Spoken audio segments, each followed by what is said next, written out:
ये कहानी है दुनिया की सबसे खतरनाक हैकर्स की, जो पैसों के लिए दुनिया को लूटने में लगे हैं, जबकि कुछ हैकर्स ऐसे हैं जो इन्हें पकड़ने की कोशिश कर रहे हैं। तो कहानी की शुरुआत में हम हांगकांग में एक पावर प्लांट को देखते हैं, इन्हें जहाँ बिजली बनती है। पर तभी अचानक कुछ लोग यहाँ के सिस्टम को हैक कर लेते हैं और यहाँ की कूलिंग मशीन जो सिस्टम को ठंडा रखती है वो भी बंद कर दी गई थी, जिससे पूरा पावर प्लांट गर्म हो जाता है और हद से ज्यादा गर्मी बढ़ने की वजह से वहाँ काफी बड़ा धमाका हो जाता है, जिससे पूरा ही प्लांट तबाह हो जाता है। इसके बाद हम आर्मी के कैप्टन को देखते हैं, जिससे गवर्नमेंट ऑफिसर्स इस बारे में सवाल कर रहे थे, क्योंकि ये कैप्टन आईडी कंप्यूटर में सबसे अच्छा स्टूडेंट था। तो इसीलिए सबको लगता है कि सिर्फ वही इस मसले को सुलझा सकता है। जिसके बाद वो कैप्टन सबको समझाने लगता है कि कैसे यहाँ पर उन लोगों ने सिस्टम को हैक किया है। उन हैकर्स ने दरअसल एक सॉफ्टवेयर रेड का इस्तेमाल किया है, जो एक ऐसा तेज सॉफ्टवेयर है जिससे हम किसी के भी सिस्टम कंप्यूटर की एक्सेस कंट्रोल ले सकते हैं। और ऐसा वो लोग इसलिए कर पाए क्योंकि वहाँ का सिस्टम इतना मॉडर्न नहीं था, पुराना था। जब ऑफिसर उससे पूछते हैं कि अगर हैकर्स ने रेड के जरिए सिस्टम को हैक किया है तो क्या हम रेड के जरिए उन्हें नहीं पकड़ सकते? इस पर कैप्टन कहता है कि जरूर पकड़ सकते हैं, लेकिन इसके लिए हमें प्लांट से रेड का कोड और वहाँ की हार्ड ड्राइव चाहिए, जो दरअसल एक स्टोरेज होता है जिसमें सारा डेटा जमा किया जाता है। पर फिलहाल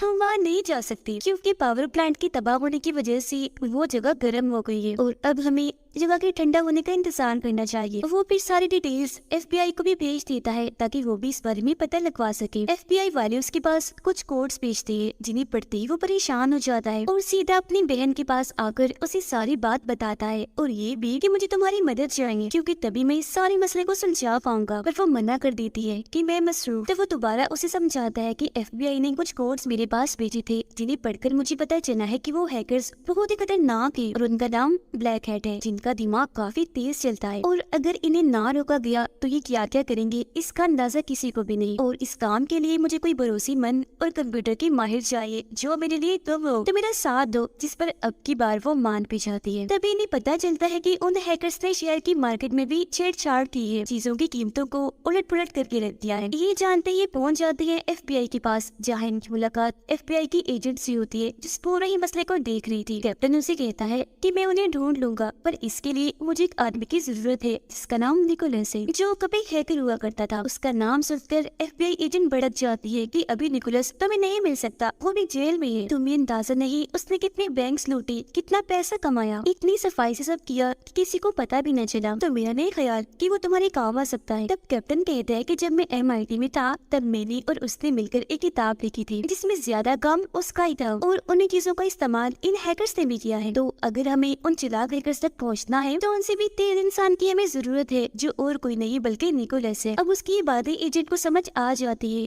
तो किसी तरह वो निकोलस को बाहर निकलवा ही लेती है। फिर ये लोग आते हैं सिस्टम के पास हैकर्स का पता लगवाने के लिए, जहाँ ये जान पाते हैं कि जो सिस्टम हैक हुआ है उसमें काफी तेज कोड्स डाले गए हैं, जिन्हें समझने के लिए इन्हें रेड सॉफ्टवेयर इसमें डालना होगा। तो निकोलस खुद सिस्टम पर बैठकर चेक करने लगता है। उसे वहाँ एक फाइल मिलती है, जिसे जैसे वो खोलता है तो पता चलता है कि यही रेड सॉफ्टवेयर है। फिर वो वहाँ की वर्कर से पूछता है कि तुम कोई चीज भूल तो नहीं रहे, मतलब की गलती से तुमने अपनी कोई डिवाइस ऐसे ही छोड़ दी हो पर उसे कुछ याद नहीं था। फिर वो पूछते हैं क्या कोई ऐसा भी वर्कर है जिसने हाल ही में यहाँ से नौकरी छोड़ी हो? तो वो बताता है कि हाँ, एक आदमी है जिसने यहाँ सिर्फ 1 महीने ही काम किया है और वो इधर का मैनेजर था। और जब इन्हें पता चलता है कि उस मैनेजर के पास यहाँ की एक्सेस, यहाँ का कंट्रोल था, तो वो यहाँ की सारी फाइल्स को चेक करने लगती है। उन्हें इस मैनेजर के घर का पता भी मिलता है, तो ये फौरन वहाँ पहुँचते हैं। घर पर उसकी लाश मिलती है क्योंकि उसने ड्रग्स बहुत ज्यादा ही ले लिया था। अब निकोलस इस मैनेजर के कंप्यूटर को चेक करता है, उसे पता चलता है कि वो एक आदमी से बात किया करता था, जो और कोई नहीं बल्कि वो हैकर है जिसने हर जगह तबाही मचाई हुई है और वो पावर प्लांट भी तबाह किया था। वो इस मैनेजर से मिलने वाला था, पर इससे पहले इसकी मौत हो गई। अब निकोलस खुद उस हैकर से बात करने लगता है। ये मैनेजर बनकर कहता है कि मैं तुमसे मिलना चाहता हूँ। उनके बीच फैसला होता है कि वो चार्ला के एक होटल में मिलेंगे। अब इन्हें कैसे भी करके उन हैकर्स तक पहुँचना था, तो ये उनकी लोकेशन इन्हें जहाँ वो होते हैं उसे ट्रेस करने लगती है। पता चलता है कि वो एक जगह नहीं रहती बल्कि उनकी लोकेशन बदलती रहती है। इतनी ही देर में यहाँ एक ऑफिसर भी आ चुका था, जिसे सबके बारे में पता चल चुका था। वो ऑफिसर निकोलस को ट्रेस करने वाला टाइमर 1 घंटा से हटाकर 1 दिन का कर देता है, ताकि अगर वो इनसे दूर हो तो ये उसे ढूंढ ले। उसके पैर पर भी एक ट्रिगर लगा हुआ था। चीजें इनके सामने खुलकर नहीं आ रही थी तो ये अभी भी परेशान थे। तो इसीलिए ये कड़ी से कड़ी जोड़ते हैं कि आखिर उन हैकर्स ने चीजों की कीमतों को उलट पुलट क्यों किया, इसे किसका फायदा हो सकता है। वो उस दिन के सभी लोगों के डिटेल्स निकलवाते हैं जिन्होंने सबसे ज्यादा पैसा कमाया था। इन्हें पता चलता है कि वो टोटल 3 लोग हैं जिन्होंने उस दिन सबसे ज्यादा पैसे कमाए और निकलवाए भी, वो भी एक ही अकाउंट से। तो अब ये लोग इन तीनों के पीछे भी लग चुके थे। अब निकोलस और कैप्टन की बहन उस चाइनीज होटल में पहुंच चुके थे जहां इन्हें हैकर ने आने को कहा था। पर काफी देर तक भी जब कोई नहीं आता तो निकोलस अंदर जाता है चेक करने। वो वहाँ के सिस्टम को चेक करता है जिससे पता चलता है कि इस सिस्टम के एक्सेस, इसका कंट्रोल किसी और के पास है जो इन्हें कब से देख रहा है कि वो यहाँ क्या करने आए हैं। तब निकोलस पता लगवाने लगता है कि ये कौन है और फिर उसे उस आदमी के कंप्यूटर का कोड पता चल जाता है। उससे ये बात करता है। वो आदमी निकोलस से पूछता है कि तुम कौन हो। तब निकोलस उसे अपना नाम कुछ और ही बताता है जिस पर उस आदमी को गुस्सा आ गया था। कहता है कि वो जल्द तुम्हारी मौत होने वाली है। ये देखकर निकोलस फौरन सिस्टम बंद कर देता है और कैप्टन की बहन यानी अपनी दोस्त को लेकर यहाँ से निकलने लगता है। पर कुछ लोग यहाँ इन्हें मारने के लिए आ गए थे जिनके बारे में निकोलस को भी पता चल चुका था, इसीलिए वो इन्हें चकमा देकर यहाँ से निकल ही जाते हैं। बच निकलने के बाद वो सबसे पहले कॉल कैप्टन को करता है। बताता है कि किसी ने उस मैनेजर को जानबूझकर मारा था। उसकी मौत ड्रग लेने की वजह से नहीं हुई थी बल्कि किसी ने जानबूझकर उसे मारने के बाद उसके सिस्टम में कोड डाल दिया ताकि हम लोग उनसे बात कर सके और हमें रास्ते से हटाने के लिए वो यहाँ पहुँच जाए। जो सुनकर कैप्टन कहता है कि अब उन लोगों ने तुम्हारा चेहरा देख लिया है तो जरा संभाल कर सावधान रहना और अब हमें जल्द से जल्द उन तक पहुँचना है क्योंकि लोकेशन का तो पता चल ही गया है हमें। मगर ये भी तो हो सकता है कि वो किसी और सॉफ्टवेयर का इस्तेमाल कर रहे हो जो लोकेशन गलत बता रहा हो। हर एक बात और जिन 3 लोगों का पता चला है उन्होंने तकरीबन $73 मिलियन निकाले हैं। तभी इधर निकोलस के पास उसकी दोस्त आती है। हम जान पाते हैं कि अब वो दोनों एक दूसरे को पसंद करने लगे हैं। वो निकोलस को बताती है कि हमें हांगकांग जाना चाहिए क्योंकि उन हैकर ने सबसे पहला सिस्टम वही हैक किया था, पावर प्लांट वाला। और अब ये लोग निकल जाते हैं हांगकांग के लिए। उनकी मुलाकात वहाँ के एक आदमी से होती है जो बताता है कि हम समंदर का पानी इस्तेमाल कर रहे हैं वहाँ के सिस्टम को ठीक करने के लिए ताकि वो जगह दोबारा से ठंडी हो जाए। और मेरा नहीं ख्याल कि तुम्हें वहाँ से कुछ मिलेगा, सब कुछ तो तबाह हो गया है। जो सुनकर निकोलस की दोस्त कहती है कि ऐसा नहीं होता, अगर सिस्टम को कुछ हुआ भी होगा तो सारी चीजें, सारा डेटा मेमोरी में जा चुका होगा यानी स्टोरेज में। और अगर हमें वो स्टोरेज मिल गया तो कम से कम हम ये जान पाएंगे कि सिस्टम को है किसने किया था। जो सुनकर वो आदमी कहते हैं कि वो कमरा अभी भी काफी गर्म है, इसे ठंडा होने में टाइम लगेगा, तभी हम फिर वहाँ जा पाएंगे। अब तभी इन्हें पता चलता है कि ऑफिसर और FBI एजेंट इन्हें बुला रहे हैं क्योंकि उन्हें एक हैकर मिला है जिसके पास कुछ जानकारियाँ हैं। हैकर इन्हें पैसों की जानकारी देता है कि वो अभी तक कोई भी लेकर नहीं भागा, अभी तक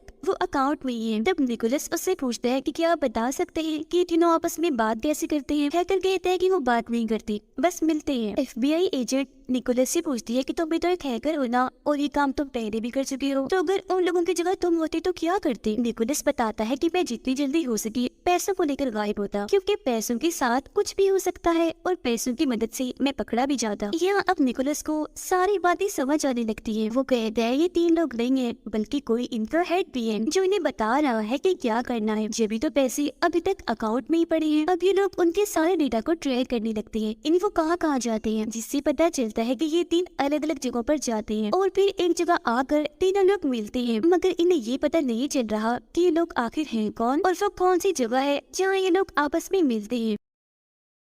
फिर ये लोग उस जगह की डिटेल्स निकलवाते हैं। इन्हें एक नाम मिलता है जो इलियास नामी एक आदमी का था जो हमेशा यहाँ आया करता था। तब ये लोग इलियास की सारी जानकारी निकलवाते हैं और अगले दिन निकोलस उस लोकेशन पर पहुँच जाता है। वो यहाँ सिग्नल को हैक करके मैसेज भेजने लगता है। पर तभी इसे पता चलता है कि जो हैकर्स है वो बहुत ही चालाक है क्योंकि उन्होंने पहले ही यहाँ के सभी सिग्नल्स को हैक करके बंद कर दिया हुआ है। तो अब ये लोग ब्लूटूथ सिग्नल्स के जरिए उन्हें मैसेज भेजते हैं और जब उनके मैसेज का जवाब आता है तो निकोलस अपने सिस्टम को फौरन बंद कर देता है। जिसके बाद वो ये सारी जानकारी आकर FBI एजेंट को देता है कि हैकर्स का मैसेज आया है। जो सुन वो निकोलस से पूछती है क्या तुम उस मैसेज को समझ सकते हो, जिस पर वो हाँ में जवाब देता है और कहता है मगर इसके लिए टाइम लगेगा क्योंकि ये मैसेजेस काफी मुश्किल है। तभी इन्हें जानकारी मिलती है कि वो सारे पैसे एक कसीनो में भेज दिए गए हैं, इन्हें जहाँ जुआ खेला जाता है, जिसे इन्हें समझ आ गई थी कि वो लोग जान गए हैं कि हम क्या कर रहे हैं और आगे क्या करने वाले हैं। तो अभी लोग इलियास पर नजर रखने लगते हैं पर जल्दी उसे इस बात की खबर हो जाती होती है वो यहाँ से भागने लगता है। ये लोग उसका पीछा करते हैं। इनके बीच और इलियास के लोगों के बीच काफी गोलियां चलती है। यहाँ पर इलियास अपना दिमाग लगाता है। वो कुछ पैसे वही जोड़कर अकेला ही शहर की तरफ भाग जाता है, जिससे इन लोगों को भी वापिस आना पड़ता है। तभी निकोलस के पास कैप्टन का मैसेज आता है जो उसे बता रहा था कि पावर प्लांट की गर्मी को कम कर दिया गया है, तो अब हम लोग वहाँ जा सकते हैं। तो अब ये लोग वहाँ जाकर सिस्टम के पास पहुँचते हैं। सिस्टम में से स्टोरेज को निकाल दिया था जिसका सारा डेटा निकोलस निकाल देता है, पर उसे पता चलता है कि सारा डेटा खराब करवा दिया है, मतलब कि अब ये डेटा इनके किसी काम आने वाला नहीं है। तो इस वजह से वो सोच में पड़ गया था। FBI एजेंट से कहता है कि जब तुम लोगों ने मुझे गिरफ्तार किया था तब मैंने भी अपना सारा डेटा खराब करवा लिया था, इस यकीन के साथ कि कभी तुम लोग उसे रिकवर नहीं करवा सकोगे, ये डेटा दोबारा सही करवा के वापस नहीं ला पाओगे, पर तुमने ऐसा कर लिया, आखिर कैसे? जिस पर वो बताती है कि फ्रांस ने एक सॉफ्टवेयर बनाया है जो बहुत ही तेज कंप्यूटर की मदद से चलता है। उसकी एक्सेस कंट्रोल थोड़ी देर के लिए ही मिलती है। इस दौरान हमने तुम्हारा डेटा रिकवर किया था। निकोलस पूछता है कि अब मुझे उस सॉफ्टवेयर की एक्सेस कैसे मिल सकती है? एजेंट जवाब देती है कि नहीं मिल सकती, लेकिन मैं कोशिश करती हूँ। वो फौरन फिर फ्रांस के ऑफिसर को कॉल घुमाती है, पर वो मना कर देता है। तो वो निकोलस को कहती है कि अब कुछ नहीं हो सकता। निकोलस कहता है मैं उनकी सिस्टम को हैक कर सकता हूँ। तो वो उसे आगाह करती है कि देख लो, सोच लो, अगर इस बारे में फ्रांस के सीनियर ऑफिसर को पता चल गया तो वो तुम्हें जिंदा नहीं छोड़ेंगे। पर वो इस बात की परवाह ना करते हुए सिस्टम पर बैठकर अपने काम में लग जाता है। लेकिन वो बाकी लोगों को कहता है कि आप लोग यहाँ से भाग जाएं, क्योंकि अगर मेरे पीछे फ्रांस के ऑफिसर आए भी तो उन्हें ये बात पता ना चल जाए कि आप लोग भी मेरे साथ मिले हुए हो। तब सारे लोग तो चले जाती है, पर उसकी दोस्त नहीं जाती, कहती है कि मैं तुम्हारे साथ ही रहूंगी। फिर निकोलस अब चालाकी से फ्रांस के ऑफिसर को मैसेज करता है। वो कहता है कि मैं तुम्हारा सुपरवाइजर हूँ, तुमने FBI को मैसेजेस किए थे, मुझे पता चला है, तो अब तुम ऐसा करो कि पासवर्ड को बदल दो क्योंकि हमारा डेटा हैक भी हो सकता है। तो वो ऑफिसर ऐसे ही करता है। वो वीडियो बनाते हुए पासवर्ड बदल रहा था, जो सब कुछ निकोलस भी देख पा रहा था। उसे अब पता था कि वो नया पासवर्ड कौन सा डाल रहा है, जिसकी मदद से वो उनके सॉफ्टवेयर तक आखिरकार पहुंच चुका था, जिसकी मदद से वो पावर प्लांट का सारा डेटा जो खराब करवा दिया था उसे रिकवर करने में कामयाब हो ही जाता है। साथ ही उसे पता चलता है कि ये हैकर्स बहुत ही चालाक है। इन्होंने एक ऐसे सिस्टम का इस्तेमाल किया है जिसे हैक नहीं किया जा सकता। साथ ही पैसे निकलवाने के लिए भी सबसे महंगे प्रोसेस को इस्तेमाल किया, जिसके खूब पैसे उन्होंने भरे भी। यही वजह है कि वो पैसों को कैसीनो में बेच पाए और इतनी सारी हैकिंग भी उन्होंने कर ली। जल्दी इस बारे में फ्रांस के सीनियर ऑफिसर को पता चल जाता है और वो हर जगह ये अफवाह फैला देते हैं कि निकोलस ने हमारी टेक्नोलॉजी यानी वो सॉफ्टवेयर चाइना को बेच दिया है, इसीलिए फौरन उसे गिरफ्तार कर लिया जाए। और जब इस बारे में कैप्टन को पता चलता है तो फौरन अपनी बहन को मैसेज करता है कि निकोलस को कहो कि जल्दी से वहाँ से भागो। जब एजेंट और ऑफिसर वहाँ पहुँचते हैं तो पता चलता है कि निकोलस यहाँ से भाग गया है। तो वो उसकी लोकेशन को ट्रैक करती है, चेक करने के लिए कि वो कहाँ है, पर उनका सिस्टम उन्हें पुरानी लोकेशन ही बता रहा था क्योंकि निकोलस ने अपना ट्रैकर बदल दिया था, यानी जो 1 घंटे से हटाकर 1 दिन का हो गया था। फिर हम निकोलस और उसके दोस्त को देखते हैं। वो उसे कहता है कि तुम भी अब यहाँ से चली जाओ क्योंकि अब हमारा साथ रहना किसी खतरे से खाली नहीं है। अब हम कैप्टन को देखते हैं जो गाड़ी में बैठकर इनसे मिलने आ रहा था, पर इससे पहले वो गाड़ी से निकलता इलियास काफी बड़ी गन से उस पर हमला करवा देता है, जिससे गाड़ी में काफी बड़ा धमाका होता है और बेचारे कैप्टन की वहीं पर मौत हो जाती है। वो लोग अब निकोलस और उसके दोस्त पर भी गोलियां चलाते हैं उन्हें मारने के लिए, लेकिन ठीक वक्त पर यहाँ FBI एजेंट, ऑफिसर और उनकी टीम पहुंच गई थी, जहाँ अब दोनों की तरफ से अंधाधुंध गोलियां चलने लगती है। लेकिन क्योंकि उस हैकर यानी इलियास के लोग बहुत ही ज्यादा थे, इसलिए वो गोलियां चलाकर एजेंट और ऑफिसर दोनों को ही मार देते हैं। तब तक मौका देकर निकोलस और उसके दोस्त भी यहाँ से निकल गए थे। इसके बाद वो लोग पहुंचते हैं मलेशिया में, क्योंकि कुछ देर पहले उन्होंने देखा था कि हैकर्स मलेशिया के पावर प्लांट को हैक करने की कोशिश कर रहे। और जब भी लोग यहाँ पहुंचते हैं तो इन्हें एक पावर प्लांट और 5 माइनिंग कंपनीज का पता चलता है, यानी जो माइन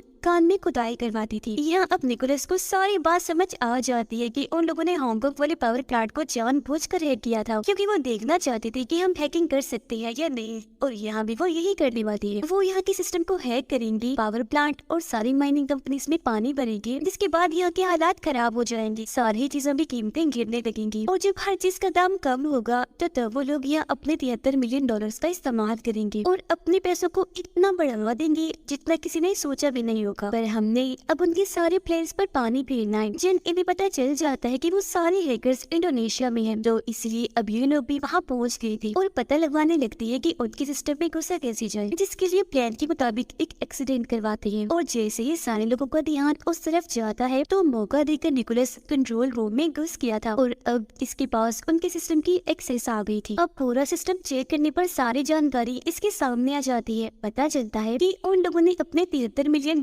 यहाँ की एक लोकत छोटे बैग में डाल दिए, इसीलिए वो अपने दोस्त को उस बैग में भेजता है, जहाँ जाकर वो बताती है कि थोड़ी देर में मेरी मीटिंग है, पर मेरा पेन ड्राइव जिसमें सारा डेटा है वो खुल नहीं रहा, क्या आप इसे अपने सिस्टम में लगा कर डेटा मुझे निकाल कर दे सकते हैं। जो बात मानकर वो पेन ड्राइव अपने सिस्टम में लगा देते हैं और ऐसा होते उस बैंक की सारी एक्सेस निकोलस को मिल जाती है और उस हैकर इलियास ने जो पैसे यहाँ छुपाए थे $73 मिलियन वो उन्हें चुरा लेता है। फिर वो इलियास के लिए एक मैसेज और अपना नंबर छोड़ता है। ये देखते ही इलियास उसे कॉल करता है, पूछता है कि बताओ तुम्हें क्या चाहिए, पैसे अपनी तरफ तुमने क्यों ट्रांसफर कर लिए। इस पर निकोलस कहता है कि मैं जानता हूँ तुम्हारा भी कोई बॉस है, तुम मेरी उससे बात करवाओ। फिर जब अपने बॉस से बात करवाता है तो वो भी निकोलस से वही सवाल करता है कि तुम्हें क्या चाहिए। जिसमें वो कहता है कि जब तुम अपना काम पूरा कर लोगे तो उसमें से मुझे एक हिस्सा चाहिए और अगर तुम एक हिस्सा देने के लिए राजी होते हो तो मैं लुटा देता हूँ तुम्हारे पैसे। इस पर वो बॉस कहता है कि ठीक है, पर मैं तुमसे पहले मिलना चाहता हूँ। जिस पर निकोलस मान भी जाता है। वो जाने की तैयारी करता है। सबसे पहले अपने पूरे जिस्म पर पेपर्स मोटे कागज लिपेटता है, क्योंकि वो जान चुका था कि वहाँ कुछ भी हो सकता है। साथ ही उसने अपने पास कुछ हथियार भी रख लिए थे। वो फिर उस जगह पर पहुंच जाता है जहाँ हैकर्स के बॉस ने उसे बुलाया था। यहाँ आते ही इस पर हमला हो जाता है, लेकिन अब जैसे बॉस उसके सामने आता है वो फौरन हमला करके उसे मार देता है। उसे मारकर उसने अपने दोस्त कैप्टन का बदला भी ले लिया था। इन्हें मारते ही वो यहाँ से निकल गया था, पर काफी जख्मी हो गया था, इसलिए उसके दोस्त उसे सहारा देकर ये उसे ले जाते हैं। फिर अगले ही दिन ये दोनों ये मुल्क छोड़कर निकल जाते हैं। वो बहुत खुश लग रहे थे क्योंकि अब इनके पास $73 मिलियन